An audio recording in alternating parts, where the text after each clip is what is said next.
આમોદ નગરપાલિકામાં 14મા નાણાં પંચની ગ્રાન્ટનો ગેરવહીવટ કરાયાની ફરિયાદ બાદ પાલિકા ચીફ ઓફિસરે તપાસ આદેશ સાથે પાલિકાના 4 પૂર્વ પ્રમુખો, તત્કાલીન શાસક અને વિપક્ષના સદસ્યો, કર્મચારીઓ સહિત 45થી વધુ લોકોને નોટિસ ફટકારતા ખળભળાટ મચી જવા પામ્યો છે।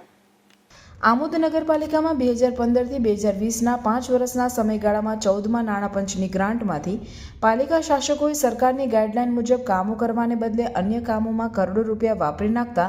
આમોદ પાલિકાના જાગૃત સદસ્ય અને પૂર્વ કારોબારી અધ્યક્ષ બીજલ ભરવાડે વિજિલન્સમાં ફરિયાદ કરી હતી, જેથી આમોદ પાલિકાના મુખ્ય અધિકારીએ પાલિકાના 4 કોંગ્રેસના પૂર્વ પ્રમુખ, 7 પૂર્વ મુખ્ય અધિકારી તેમજ તત્કાલીન શાસક અને વિપક્ષના સદસ્યો, કર્મચારીઓ સહિત 45થી વધુ લોકોને નોટિસ ફટકારતા ખળભળાટ મચી જવા પામ્યો છે। નોટિસમાં જણાવ્યા મુજબ નાણાં પંચની ગ્રાન્ટમાંથી સરકારની ગાઈડલાઈન મુજબ વિકાસ કામો કરવાના બદલે ગ્રાન્ટને અન્ય કામોમાં વાપરી નાખી હતી અને આમોદ નગરનો વિકાસ કહેવાતા જનપ્રતિનિધિ સહિત અધિકારીઓ અને કર્મચારીઓની મિલીભગતથી અટકી ગયો હતો। આ ઉપરાંત સ્વભંડોળમાંથી લાઇટ બિલ, પગાર, ડીઝલ ખર્ચના નાણાં ખર્ચ કરવાને બદલે 14મા નાણાં પંચની ગ્રાન્ટમાંથી ઉપયોગ કરાતા પાલિકાના શાસકો અને કર્મચારીઓએ મોટો ગેરવહીવટ કર્યો હતો, જેથી આમોદ પાલિકાના મુખ્ય અધિકારીની કાર્યવાહીથી પાલિકા તંત્રમાં દોડધામ મચી છે। 2015થી 2020ના સમયગાળા દરમિયાન પાલિકાને 14મા નાણાં પંચની અંદાજિત 6 કરોડ 16 લાખની ગ્રાન્ટ ફાળવવામાં આવી હતી,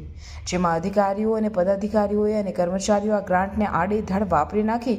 ગેરવહીવટ કર્યો હતો। વર્ષ 2015થી 2020 દરમિયાન પાલિકાના પ્રમુખો, મુખ્ય અધિકારીઓ, કર્મચારીઓ અને ચૂંટાયેલા સભ્યો સહિત 45થી વધુ લોકોને સાગમટે નોટિસ આપવામાં આવતા ખળભળાટ મચી ગયો હતો। આ બાબતે આમોદ પાલિકામાં મુખ્ય અધિકારી પંકજ નાયકે જણાવ્યું હતું કે વર્ષ 2015થી 2020 સુધીમાં 14મા નાણાં પંચની ગ્રાન્ટમાંથી સરકારની ગાઈડલાઈન બહાર જે ચીફ ઓફિસર, પદાધિકારીઓ અને કર્મચારીઓએ ખર્ચ કરેલ છે તેમને નોટિસ આપી 7 દિવસમાં ખુલાસો આપવા જણાવ્યું છે। હું પંકજ નાયક, ચીફ ઓફિસર શ્રી આમોદ નગરપાલિકા। આમોદ નગરપાલિકામાં વર્ષ 2015-16થી લગાવીને 2019-20માં 14મા નાણાં પંચ અંતર્ગત આવેલ ગ્રાન્ટમાં ગાઈડલાઈન બહારના થયેલ ખર્ચ વિશે તપાસ થતાં ઉપરી અધિકારીશ્રીઓ તરફથી મને અધિકૃત કરતા મેં